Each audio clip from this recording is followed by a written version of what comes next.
আশেপাশে বেশিরভাগ মানুষই এখন দেখি তাল ছাড়া। কোথায় কোন কথা বলতে হবে, কাকে কি বলতে হবে, কোন কথাটা বললে কার খারাপ লাগবে, এগুলো ভাবনা চিন্তার কোনো ব্যাপারই নেই। একেবারে শরীরে একদম তালতম্য নেই বললেই চলে সেই মানুষগুলো।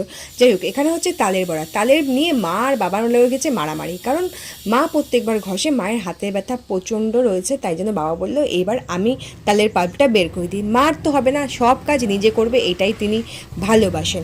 যাই হোক, তারপরে বাবাই তালের পাল্পটা বের করেছে। আর এখানে তালের বড়ার সমস্ত প্রিপারেশন রেডি। এখানে চিনি, কলা, ময়দা, নারকেল কোড়া আর রয়েছে সুজি, সমস্তটা ভালো করে চটকে পটকে নিয়ে তালের পাল্পটাকে তার মধ্যে দিয়ে দেওয়া হয়েছে, ভালো করে মেখে নিয়েছি। আর শুধু তালের বড়াই না, এখানে হচ্ছে তালের পায়েসও হবে, তার জন্য দুধ জাল হচ্ছে। সুজি, ময়দা, নারকেল কোড়া, চিনি আর কলা সমস্ত কিছু মেখে নেওয়ার পরে পড়ে গেছে তালের পাল্প। ততক্ষণে আমরা একটুখানি চা খেয়ে নিচ্ছি। মা চা বানিয়ে দিয়েছে। এখানে তেল গরম হওয়ার পরে টোপা টোপা করে তালের বড়াগুলো দিয়ে দেওয়া হচ্ছে। এদিকে হচ্ছে দুধ, নারকেল কোড়া আর তাল দিয়ে তালের পায়েস, যেটা রুটি দিয়ে খেতে না অসম্ভব ভালো লাগে, ভীষণ ভালো লাগে। এখানে খানিকটা বড়া নেমে গেছে, আর ওটা বাকিটা কড়াইতে হচ্ছে।